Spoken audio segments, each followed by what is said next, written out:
ফাতেমা যেই দিন ইন্তেকাল করেছিলেন, ফাতেমার স্বামী আর ফাতেমার দুইটা সন্তান বাড়ির মধ্যে কেউ নাই।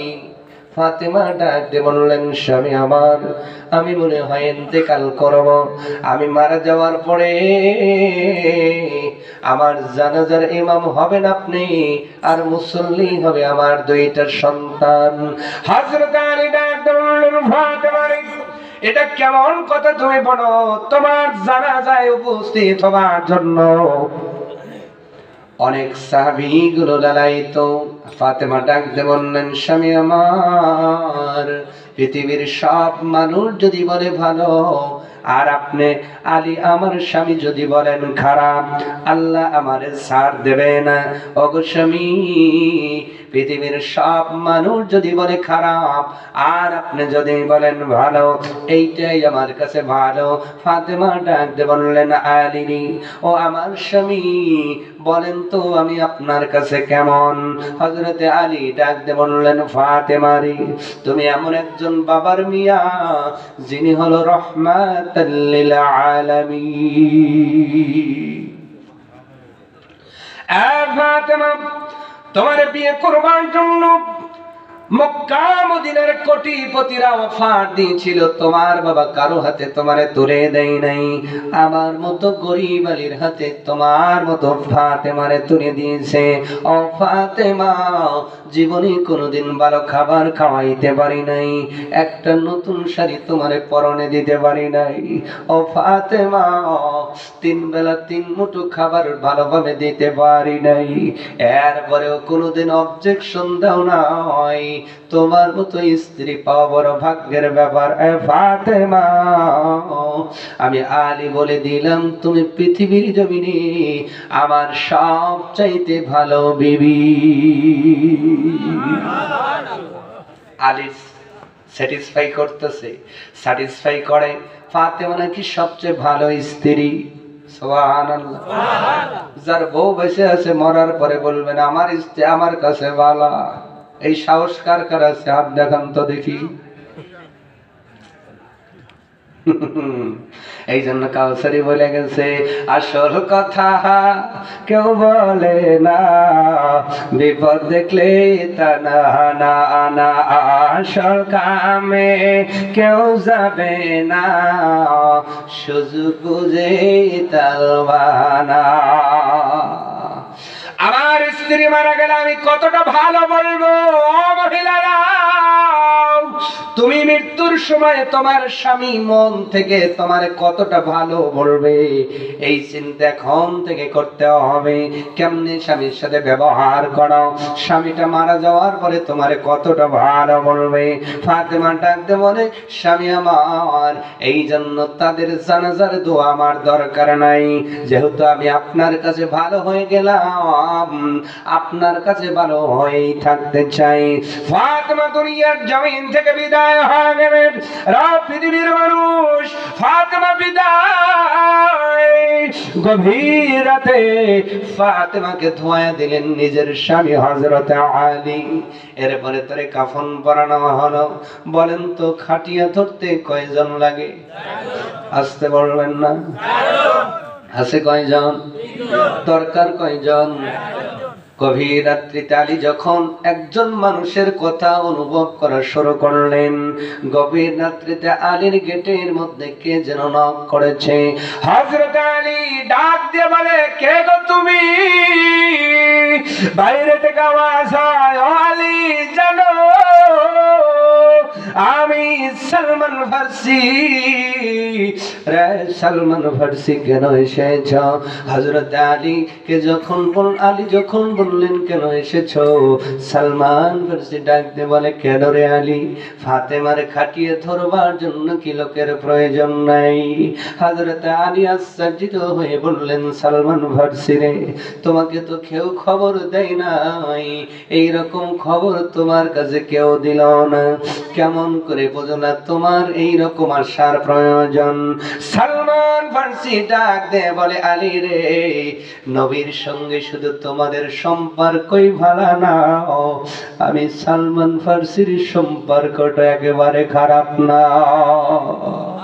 রে আলী জানো নবীজি মেসেজ পাঠা দিয়েছেন, ও সালমান ফার্সি আমার আলী আছে, হাসান হোসেন আছে, আমার ফাতেমা চাই না তার জামাতে জানা যাও, একজন লোকের বড় প্রয়োজন, তাড়াতাড়ি করে দৌড় দাও। আমি সালমান ফার্সি ঘুম থেকে ওইটা দৌড় দিয়েছে আলী। চারজন মিলে কবরের মধ্যে নামাইয়া কবর দেওয়া হলো।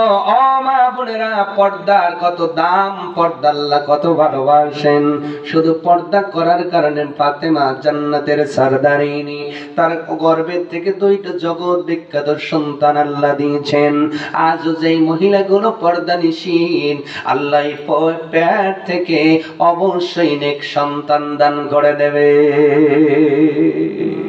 আবার কবর দেওয়া হলো। সকালবেলা সুবহে সাদিকের পরে নামাজের জন্য আলী যখন মসজিদে চলে গেল, খবর পৌঁছে গেল কি চাও, গত রাত্রিতে নবী নন্দিনী ফাতেমা জোহরা দুনিয়ার জমিন থেকে ইন্তেকাল করেছেন।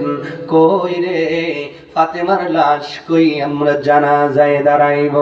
হযরত আলী ডাক দিয়ে বলে, এ সাহাবীরা, ফাতেমা নাই নাই নাই, ফাতেমার দেহ মোবারক জানাজা করে কবরস্থ করা হয়েছে।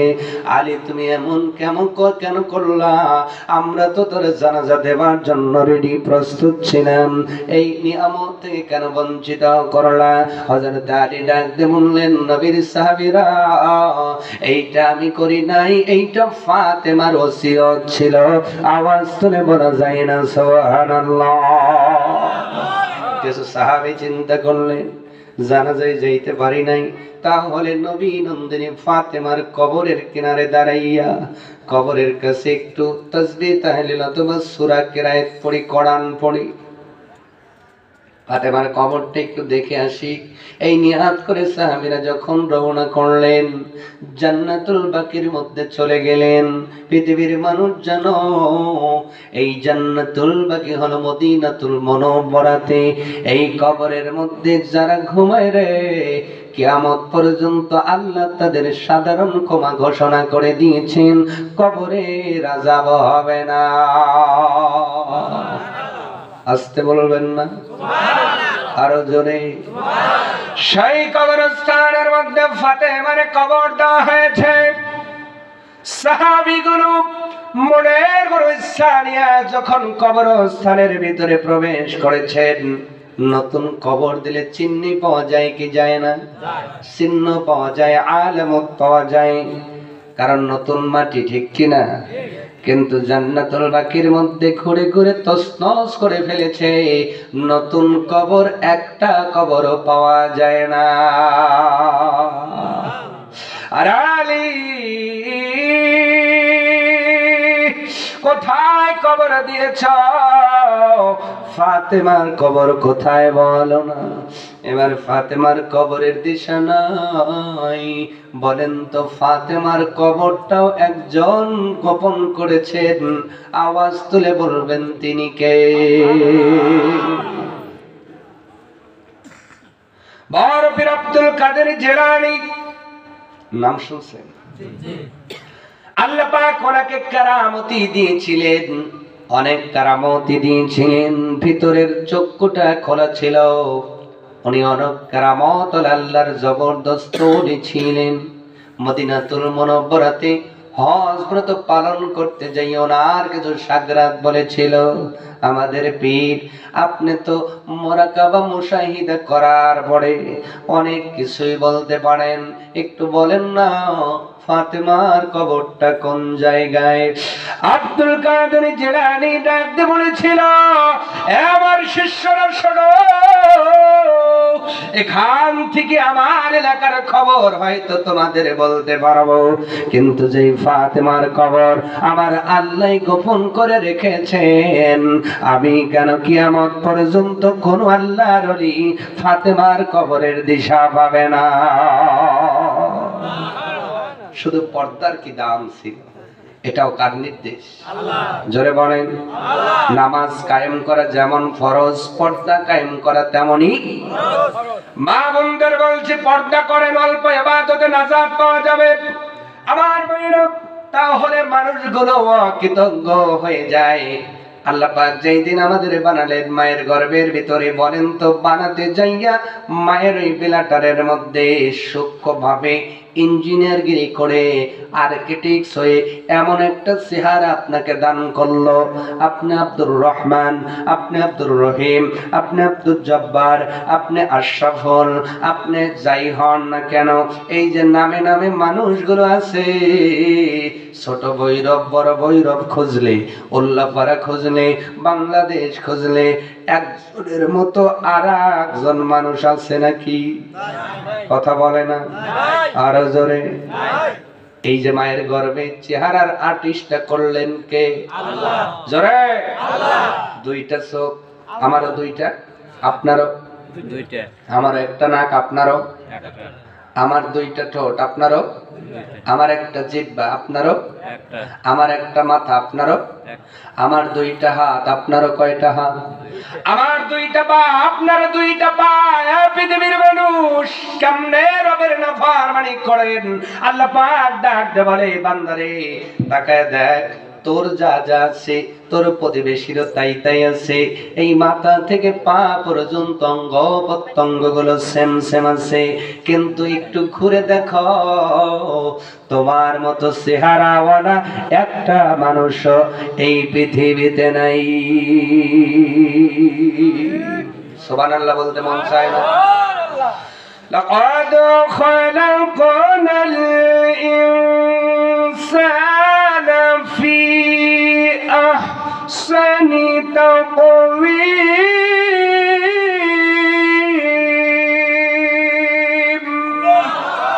ও বান্দা, মায়ের গর্ভের ভিতরে আমি আল্লাহ সূক্ষ্মভাবে তোর চেহারাটাকে আর্টিস্ট করলাম, আঁকায়া দিলাম পানির উপরে, তোমার চেহারা বানাই দিলাম। কি চেহারা বানাইলাম দেখো, গরুর মতো গরু আছে, ছাগলের মতো ছাগল আছে, বাঘের মতো বাঘ আছে, সিংহের মতো সিংহ আছে। পৃথিবীর মানুষ মৌমাছির মতো মৌমাছি আছে, মশার মতো মশা আছে, পিপিলিকার মতো পিপিলিকা আছে, মাছের মতো মাছ আছে, কাকড়ার মতো কাকড়া আছে। কিন্তু তুমি মানুষ, তোমার মতো একটা মানুষ নাই। সুবহানাল্লাহ হবে না? কে দিলেন? আল্লাহ। আমি আদর করে তোকে তাকওয়ীম করে বানালাম। তাকওয়ীম মানে হলো খাড়া করে বানানো। আল্লাহ পাক ডাক দিয়ে বলে, বান্দারে গরুর দিকে তাকাও, তার মুখটা হলো নিচের দিকে, ছাগলের দিকে তাকাও, তার মুখটা হলো নিচের দিকে, সিংহের দিকে তাকাও, তার মুখটা নিচের দিকে, হাতির দিকে তাকাও, হাতির চেহারাটাও নিচের দিকে। শুধুমাত্র তুমি আমার শ্রেষ্ঠ জাতি বলে আমার খলিফা বানাইব, এই জন্য তোমার চেহারা নিচের দিকে না দিয়া তাকওয়ীম খাড়া করে বানায়া দিয়েছি। এই মাথাটা তোমার বাবার সামনে নোয়াইবা না, মায়ের সামনেও নোয়াইবা না, বংশের লোকের কাছে নোয়াইবা না, তোমার কোন নেতার সামনে এই দামি মাথাটা নোয়া দিবা না রে বান্দা বান্দি। যখন দিনের মধ্যে 5টা বার মসজিদের মাধ্যমে ওই মসজিদ থেকে তোমার কানে আজান চলে আসবে, এ বান্দা মসজিদে ঢুকে এই দামি মাথাটা আমার শরীরে নত করে দাও, আমি আল্লাহ তোরে কৃতজ্ঞ বানায়া জান্নাত দিয়ে দেব। নামাজ হয় এখানে, আমি তাস খেলি ওইখানে, ঠিক কতক্ষণ না আছে না নাই? নামাজের সময় তাস খেলার লোক আছে না নাই? নামাজের সময় টিভি দেখার লোক আছে না নাই? নামাজের সময় জুয়া খেলার লোক আছে না নাই? নামাজের সময় গীবত করার লোক আছে না নাই? আমার জীবন আমার মতো করে চলতেছে, কিন্তু আমি আল্লাহর ঘরের মধ্যে যাইতে পারলাম না। আমার চাইতে অকৃতজ্ঞ আর কেউ হতে পারে না। আপনি কৃতজ্ঞ হবেন না অকৃতজ্ঞ হবেন? জোরে কারা কারা কৃতজ্ঞ হতে চান? লিল্লাহে তাকবীর। টান টান সবাই একটু নাড়া দেন, এরকম এরকম করেন করেন, সবাই কৃতজ্ঞ হবে। হাত না ভাই কোন আমি, হাত না ভাই বলে না আমি। কৃতজ্ঞ হতে হলে আজান শোনার পরে ডুববো কোথায়? শাস্ত্রলে আজান শোনার পরে ডুববো কোথায়? মাছ মারতে। আগামী জুমার দিনে, আগামীকাল তো জুমার দিন, নামাজ তো পড়েই না, শুধু জুমার দিনে পড়বে। আসবে একটা বিশেষ, নামাজও শেষ, দৌড়। আমি খালি উদুনিয়াতে এইরকম পাই, আপনাদের এলাকায় আছে? কতবার করে বলি ভাই আপাতত 4 রেখাত পইরে বের হয়ে, মনে হয় প্রাইমারি ছুটি হয়েছে। হুজুর যেই ফরজ নামাজ শেষ করে প্রাইমারিতে ছাত্ররা ধাক্কা ধাক্কি করে বের হয়, মসজিদ থেকে ওইরকম বের হওয়ার তাড়াতাড়ি লাগে। কথা কয় না, কথা কয় না। এদের যদি জোর করে কন যে এই ভাই আইসো একটু প্রথম কাতারে, কইলো না হুজুর, ওই প্রথম কাতারে যাবার মানুষ নামাজে দাঁড়াবে, আমি আটকে যাব, অত সহজ না। আমি যাব একটা বিষে, আর যখন মোনাজাত করব আমি দৌড়। কথা কয় না। সারা সপ্তাহ নামাজ নাই, খালি ওই 2 রেকাত পরে আল্লাহ আল্লাহ আজিরে দিলাম, বড় জান্নাতটাই দিও। কথা কয় না, আছে না নাই? এইগুলো কখনো নামাজ নয়, এইগুলো আল্লাহর সাথে মশকরা। এদের জন্য নাকি দোতলা করা লাগে, কিছুই দরকার নাই, কোনো প্রয়োজন নাই।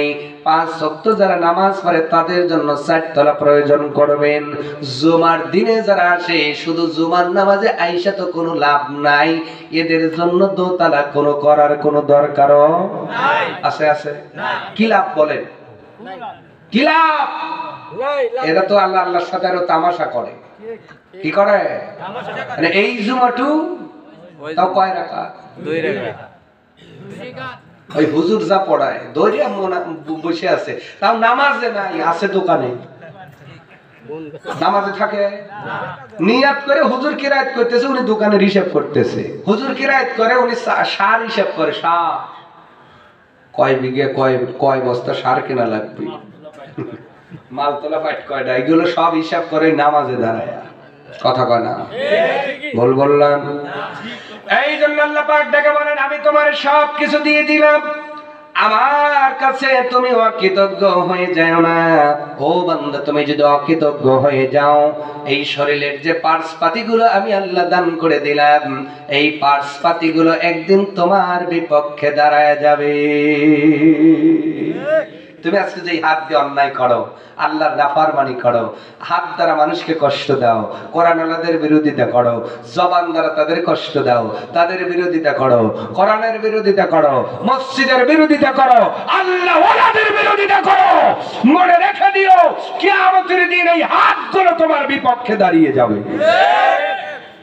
দাঁড়াবে না? চোখ দাঁড়াবে না? কান দাঁড়াবে না?